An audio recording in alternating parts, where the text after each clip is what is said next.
no bad intentions. Tori pointed that gun at my chest. Bang. I remember the sound. The bullet hit my chest, punctured my right lung, sped through my body, missed my heart, hit my spine, knocked me back onto the bed. I passed out. Tori came running back into the room, hovered over me. Mike, you're faking it, you're faking it. I pulled at my shirt, showed him the hole in my chest. My mom ran back to that blue phone, called 911. Can you imagine how my friend's father felt as he was cruising around the neighborhood in his police car? That there had been a shooting at his address. I have people ask me occasionally if I could go back to that Veterans Day, November 11th, 1977, and change it, would I? My first thought is, of course. But you know, if you'd seen what I'd seen, if you had been where I'd been, and most importantly, if you'd felt what I'd felt, I thank God for pain. Because only when we feel pain do we change. And only when we change do we grow. And only when we grow do we begin to understand the beauty that lies within each and every one of us in this room.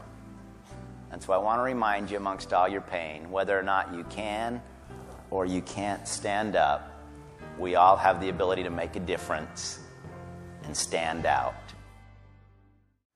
I started running marathons. July 24th, 1981, the race began. The first 13 miles were uphill. I'm pushing along. All the ABs are passing me on the uphill, and this guy in a yellow shirt sped by, patted me on the shoulder. Good job, Mike. Don't quit. You're an inspiration. I had the thought, thanks. Shut up. Wait till the downhill. And then there was the downhill. Picture this. 500 runners looking over their shoulder, seeing 8 wheelchairs coming at them at 45 miles an hour. Got close to the finish line. Everybody was clapping. That felt good. And I had this thought. Wait a minute. Everyone was clapping 3 hours ago. Now they're clapping at the end. What about the 26 miles in between? That's when I learned that all motivation is self-motivation. We have to get our butts out of bed in the morning and be thankful to be alive. I was a junior in high school. I was arm wrestling my weightlifting coach. He was strong. I was stubborn. We're doing our thing. He busted my right arm. Funny bone broke loose all the way to the palm of my hand. Wasn't funny. Hauled me to the hospital. Put me back together. Did surgery. Put a cast from here to here. Sent me back to school. Now I had 4 limbs and only this one worked. I went in circles for 4 months. Something more important happened in the hospital. They flipped me over, sliced open my back, took that little .38 caliber piece of lead out of my spine, and they handed it to me.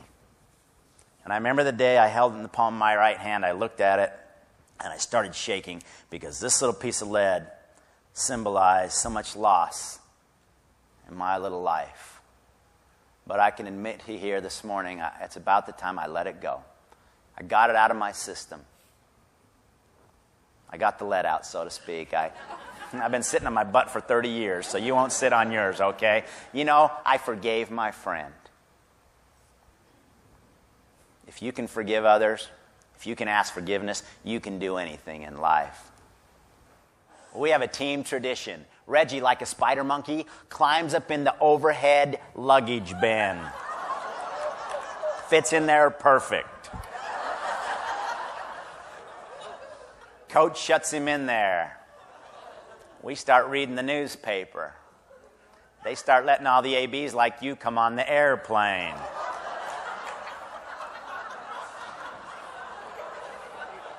What's the first thing you're looking to do when you get on the airplane? Somebody opens that up and you think your residents have bladder problems. This is the bullet that came out of my back. It's part of me. It's closed a lot of doors. It's opened many others. I hope I'm a better person in some way because of this bullet. We all have bullets in life, don't we? I have a challenge for you. Do me a favor. Look inside yourself, find that disability, that bullet, and be willing to start the journey today in overcoming it. And I promise you, with our pains in life, if we will attach a purpose and a meaning, it makes it all worth it and bearable. When I reflect back to some key moments in my life, when my grandma Schlappi brought me that cherry Slurpee, she taught me to laugh. My dad taught me I could still be a great athlete. Wendy and my wife taught me that love and caring and compassion make the world go around. Tori taught me we need to forgive ourselves. But the greatest lesson I learned in life, I learned from my good mother. When she said, Mike, if you can't stand up, stand out.